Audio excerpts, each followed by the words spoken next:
여러분 안녕하십니까? 이어서 광주 MBC 5시 뉴스입니다. 금리와 건설 원가 상승 등의 영향으로 광주 전남 아파트 분양 전망 지수가 석 달 연속 큰 폭으로 하락했습니다.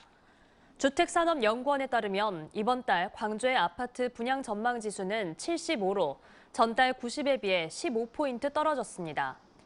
이는 최근 매매 거래량이 크게 줄어드는 등 분양 시장에 대한 기대가 떨어졌기 때문인데 지난 9월 100을 기록한 데 비하면 석 달 연속 감소한 겁니다.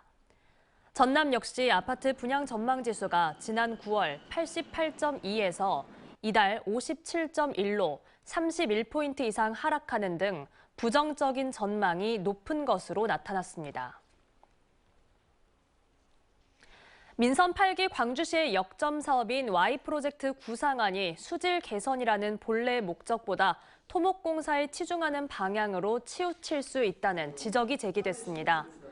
광주시의회 박필순 최은지 의원은 오늘 광주시 행정사무감사를 통해 수질 개선과 여가시설 구축 세부안이 모두 미흡한 데다 관련 토목공사는 2026년, 수질 개선은 2030년이 목표인 점 등으로 볼 때 사업의 본말 전도가 우려된다고 꼬집었습니다.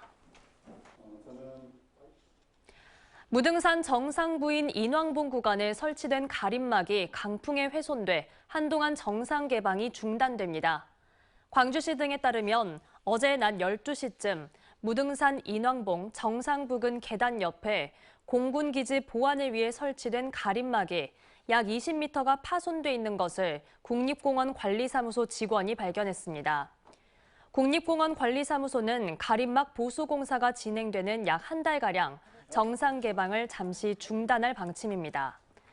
한편 어제 오전 무등산 정상부에는 시속 95km가 넘는 강한 바람이 불었습니다.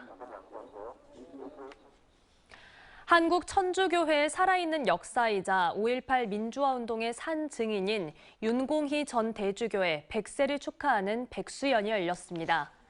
이 자리에서 윤 전 대주교는 민주화를 위해 옥고를 치른 분들이 이 자리에 계시다며 고생한 것도 없는 저를 위해 이런 영광스러운 자리를 마련해 주셔서 감사하다고 말했습니다.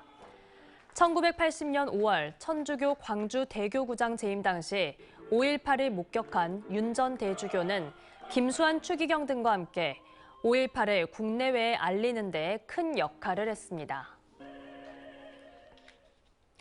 더불어민주당의 내년 총선 공천 방식 논의가 본격화되면서 관료 출신 인사 영입 자제나 계파 배분 형태의 공천 퇴출 등의 원칙이 세워져야 한다는 주장이 제기됐습니다.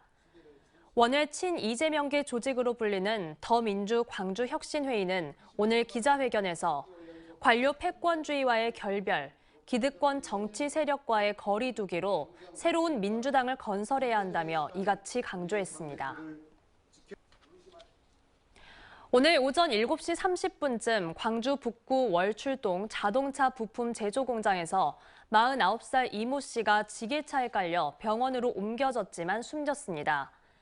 지게차 운전자는 앞에 사람이 있는지 몰랐다고 진술했는데 경찰은 안전수칙 위반 여부와 중대재해법 위반 여부 등을 언제 어디서나 내 손 안의 뉴스. 광주 MBC 뉴스 유튜브 구독으로 함께하세요.